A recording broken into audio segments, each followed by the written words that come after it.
நெல்லிக்காய் இந்திய நெல்லிக்காய் என்றும் அழைக்கப்படுகிறது. ஊட்டச்சத்துக்களின் ஆதாரமாகும் மற்றும் பல ஆரோக்கிய நன்மைகளை வழங்குகிறது. நெல்லிக்காயின் 15 நன்மைகள் இங்கே உள்ளன, அவை உங்களுக்கு சுவாரஸ்யமாக இருக்கலாம். நோய் எதிர்ப்பு சக்தியை அதிகரிக்கிறது. வைட்டமின் சி நிறைந்த நெல்லிக்காய் உங்கள் நோய் எதிர்ப்பு சக்தியை மேம்படுத்துகிறது. இதய ஆரோக்கியத்தை மேம்படுத்துகிறது. இது கொழுப்பு அளவை குறைக்கவும் ஒட்டுமொத்த இதய செயல்பாட்டை ஆதரிக்கவும் உதவுகிறது.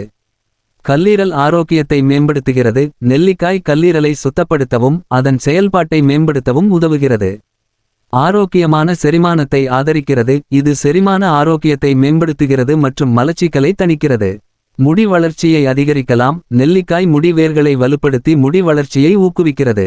தோல் ஆரோக்கியத்தை மேம்படுத்துகிறது. அதன் ஆன்டிஆக்சிடன்ட் பண்புகள் இளமையான தோலை பராமரிக்கவும் வயதான அறிகுறிகளை குறைக்கவும் உதவுகின்றன.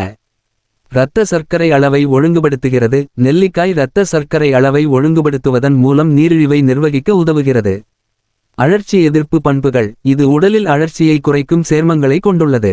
ஆன்டிஆக்சிடன்ட்கள் நிறைந்தது. நெல்லிக்காய் ஆக்சிஜனேற்ற அழுத்தத்தை எதிர்த்து போராடும் ஆன்டிஆக்சிடன்ட்களால் நிரம்பியுள்ளது. கண் ஆரோக்கியத்தை மேம்படுத்துகிறது. நெல்லிக்காயில் உள்ள ஊட்டச்சத்துக்கள் பார்வை மற்றும் ஒட்டுமொத்த கண் ஆரோக்கியத்தை ஆதரிக்கின்றன. எடை இழப்புக்கு ஆதரவளிக்கிறது. இது வளர்சிதை மாற்றத்தை அதிகரிப்பதன் மூலம் எடை நிர்வகிப்பில் உதவுகிறது. எலும்புகளை வலுப்படுத்துகிறது. நெல்லிக்காய் அதன் கால்சியம் உள்ளடக்கத்தின் காரணமாக எலும்பு ஆரோக்கியத்திற்கு நன்மை பயக்கும். சுவாச ஆரோக்கியத்தை மேம்படுத்துகிறது. இது சுவாச பிரச்சினைகளை தணிக்கவும் நுரையீரல் செயல்பாட்டை மேம்படுத்தவும் உதவுகிறது. பாக்டீரியா எதிர்ப்பு மற்றும் பூஞ்சை எதிர்ப்பு. நெல்லிக்காய் தொற்றுநோய்களை எதிர்த்து போராடி ஒட்டுமொத்த ஆரோக்கியத்தை மேம்படுத்தும் பண்புகளை கொண்டுள்ளது. மன தெளிவை மேம்படுத்துகிறது. இது அறிவாற்றல் செயல்பாட்டை மேம்படுத்தி நினைவாற்றலை மேம்படுத்தலாம்.